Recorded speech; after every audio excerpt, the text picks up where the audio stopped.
제3절에서는 제2절에 이어 두 번째 사이클인 프로세스 분석 사이클의 4단계를 알아보도록 하겠습니다.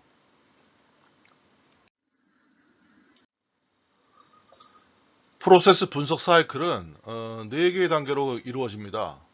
각 단계는 프로세스 벤치마킹 단계, 그리고 미래 목표 프로세스 모델링, 즉 미래 목표 프로세스를 우리가 이제 to be, 앞 단계에서는 우리가 현재 상태를 as is라고 했죠. 여기서는 to be,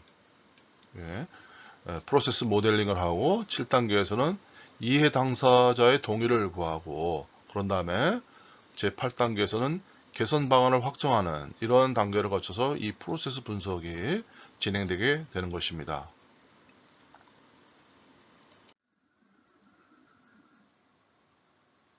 MDQ 프로세스에 있어서 제2 페이스인 비즈니스 프로세스 분석의 첫 번째 단계로서 전체적인 MDQ 프로세스의 5단계는 프로세스 벤치마킹 단계입니다. 이 벤치마킹이란 상대적으로 월등한 성과를 내는 업계 최고의 방법을 찾는 행위를 우리가 말하죠. 그래서 프로세스 분석 사이클의 모든 단계에서는 이전에 평가 사이클에서 얻은 사전 정보를 활용하게 됩니다. 그래서 5단계에서는 이 같은 정보를 활용하여 회사 내부 또는 외부의 롤 모델과 비교하게 되는 거죠. 그래서 먼저 벤치마킹을 할 대상 업체와 프로세스를 선정해야 합니다. 그래서 이를 위해서는 비교 기준인 성과 지표를 검토하고 벤치마킹 대상 조직의 값과 비교해야 합니다. 근데 이 벤치마킹에는 성과 벤치마킹과 운영 벤치마킹 이 두 가지가 있습니다.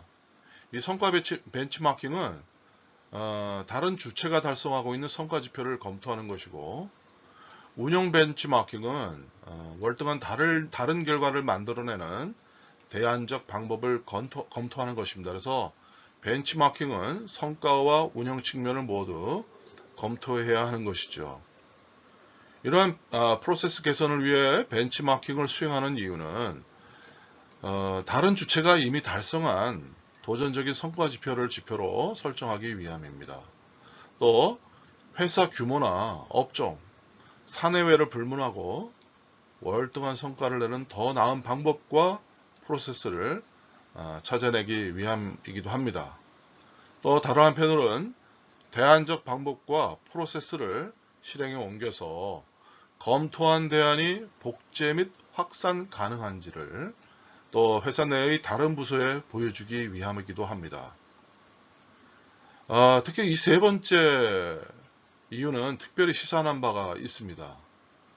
다른 주체가 성취한 성과 달성과 비교당할 때 우리 회사와 규모가 다르다, 또 업종도 다르다, 리더십이 다르다, 또 외국의 사례라 우리와 안 맞는다 등 여러 가지 부정적 이유를 제기할 수 있기 때문이죠.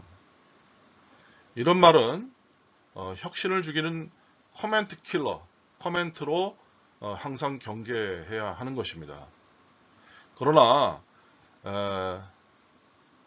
벤치마킹을 통해 기존의 패러다임에 도전하고 의사결정의 주관적 편향을 극복하고 창의성을 촉진하며 실무자의 역량과 네트워킹을 넓힐 수 있어야 합니다. 한편 이 브레인스토밍을 통해서도 벤치마킹 대상을 정할 수 있습니다. 이 과정에서 외연을 넓히고 생각지 못했던 또 다른 적절한 대상을 추천받을 수도 있기 때문입니다.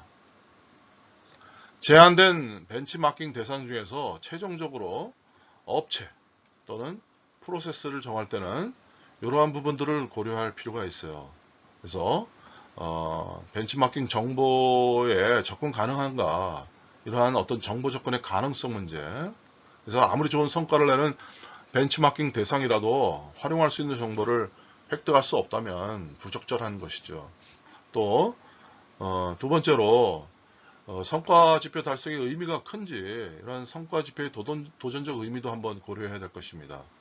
투자 대비 효익의 측면에서 의미 있는 성과 지표가 아니라면 더 좋은 효과를 낼 수 있는 다른 대안을 또 찾아봐야 하겠죠. 또 벤치마킹 프로세스를 따라 할 수 있는지, 즉 우리 조직의 그 프로세스를 이식할 수 있느냐도 중요한 것이죠. 어떤 특별한 설비와 노하우가 내재되어 있어서 쉽게 복제할 수 없다면 이런 벤치마킹 대상으로는 부적절하다 할 수 있는 것입니다.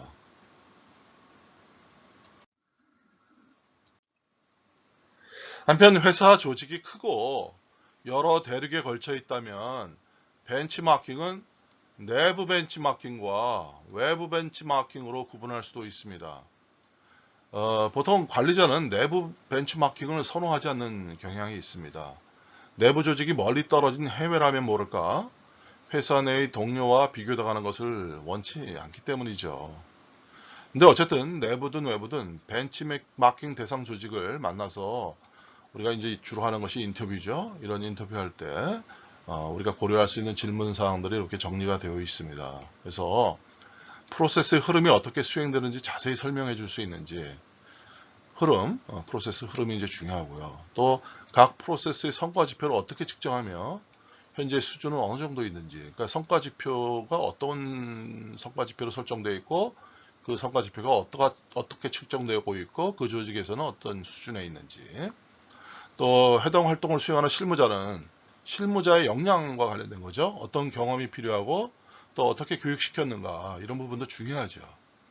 또 프로세스 수행을 위한 지원 시스템이 무엇이 있는지, 또 프로세스 성공적 수행을 위한 주요 성공 요인들은 무엇인지, 또 프로세스를 어떻게 개선하기 위한 활동을 폈는지, 미래에 더욱 개선할 수 있는 잠재적 대상을 어떻게 찾는지, 또 처음부터 다시 할 수만 있다면 무엇을 다르게 시작할 건지, 이런 부분들을 잘 정리해서 질문서로 작성하고 인터뷰에 이 벤치마킹 대상을 상대로 해서 인터뷰를 해야 될 것입니다.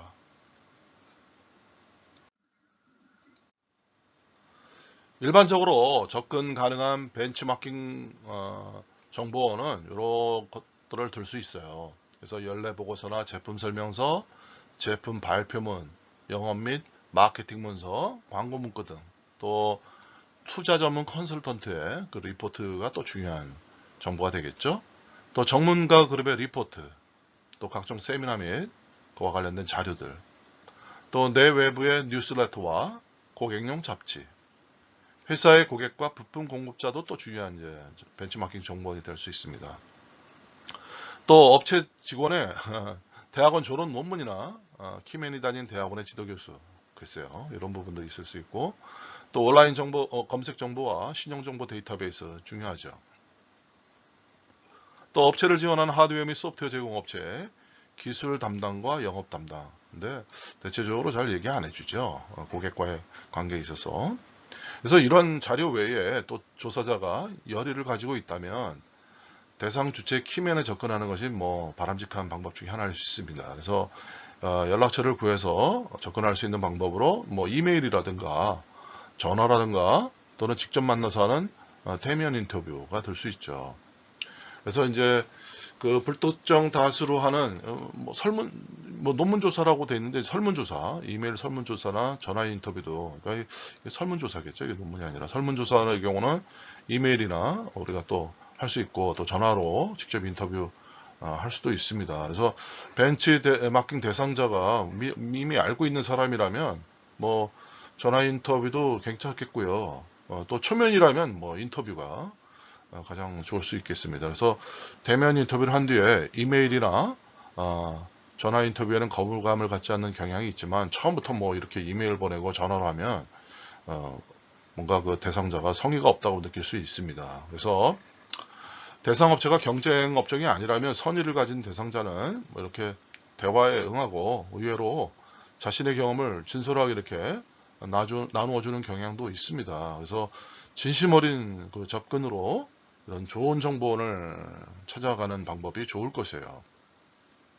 정말 중요한 고급 정보는 어떤 활자로 제공되지 않는다는 거죠. 사람의 마음속에 있다는 것입니다. 그래서 이러한 인터뷰 대상자를 만나기 전에 미리 여러 가지 이런 사항들을 세세하게 섬세하게 준비해 준다면은 상당히 효과적일 것이라고 볼 수 있습니다.